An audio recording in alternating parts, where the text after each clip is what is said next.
Supriya, every time Sonia Gandhi or Rahul Gandhi is called for questioning by the Enforcement Directorate, what should be a matter of routine, Congress party workers hit the streets.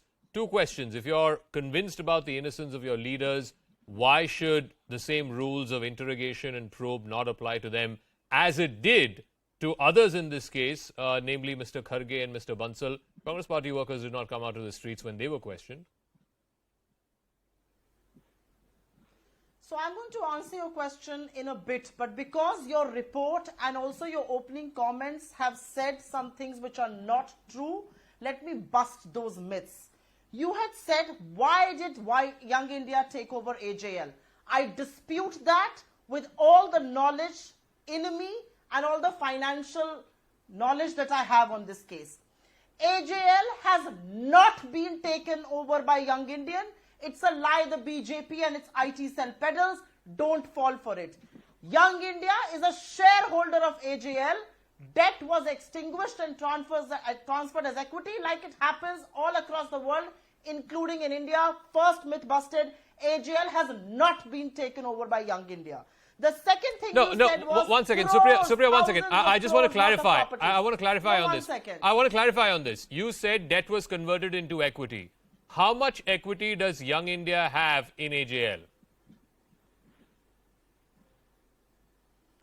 You are questioning me on a subject that I have a little prowess over. When you say in your opening introduction, a company has been taken over, it means its assets are transferred to Young Indian. No asset of AJL has been transferred to Young Indian. Fair enough. AJL is the that's not the question I asked you. Shareholder. Let me finish. That's not the question I asked you. I asked you a very simple question. I'm giving you an answer. No. I am exposing something that you said which was not completely true. Can you answer a very simple question that I asked you? Supriya, again, for the benefit of our viewers. I am answering a very simple question. No, how much equity does Young India have in AJL? It's a simple question. Zaka, I will again repeat myself. I will not answer your question until I have proven you wrong. And your report wrong on three big I'm wrong. I concede. I concede. I'm wrong. I'm wrong. You've corrected me on national television. I'm wrong. Let me finish. Now, please answer my question. How much equity does Young India have in AJL?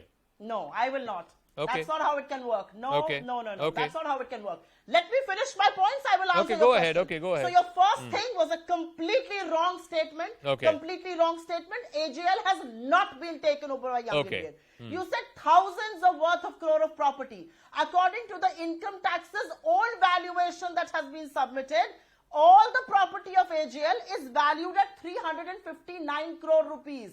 So the BJP's media machinery cannot peddle a 1,000, 2,000, 5,000 crore rupee lie because that is a lie. On paper, what the income tax department is saying is 359 crore rupees. The third important part that you mentioned and your report mentioned, why does AJL have to be revived? They had so much of loan. Yes, because AJL is a symbol of our national inheritance. AJL played a very important role during the freedom struggle. It had mounting debt. That debt had to be converted into equity. Over 100 tranches through check and bank transfer. 90 crore worth of loan was given from the Congress party to AJL for Provident Fund, for gratuity, for paying taxes, for electricity bills, for VRS. And we are not ashamed of that because we wanted the guiding light of independence to stay alive. Today, AJL publishes National Herald, Love Jeevan, Qawmi Awaaz, and has a very vibrant social media platform and digital platform. I will now answer your question. I will answer your question. Your report went on to say, why make a tamasha? Why not make a tamasha? How dare 144 section is imposed right outside the Congress headquarters? We said we will sit at Rajghat and protest peacefully. We were denied that permission, not just denied, section 144 imposed at Rajghat also. What sort of a government is this? And this is not routine questioning. Let us remember that. The Enforcement Directorate has a character. It has a character to question people in opposition. The police has a character to manhandle members of the opposition. I will ask those to the BJP. I will ask those to the BJP. But once again, at the risk of repetition, you started off by saying debt was converted into equity. Young India does not own Yes, AJL. yes, it was. It is only a shareholder. So I'm asking you Yes. again, I will answer your much, question. how much of the shareholding is I with will Young answer India? that question. I will answer that question. And I know the premise of that question because that's another lie that the BJP peddles and the media is consuming. I understand the premise. Young India owns over 90% equity. But Young India is one more shareholder of AJL. And Young India, unlike other shareholders, is a Section 25 company, not for profit. So no matter what Young India does, its shareholders, namely Rahul Gandhi and Sonia Gandhi and the others, do not get a penny in remuneration, dividend, any other income. I'm glad so you clarified. You are telling me that no money is I'm glad you clarified. No, let me finish. Anyway. Let me finish. No, Supriya, it's been 7 minutes since the debate started. It's been 7 minutes. Seconds. There are four other guests who are waiting. It's a debate on my party. Yes, of course. But there are 5 other participants. So with your permission, please. I have busted 3 myths. Okay, please indulge me. Let me go to Nalin Kohli now. Nalin Kohli. 3 lies exposed.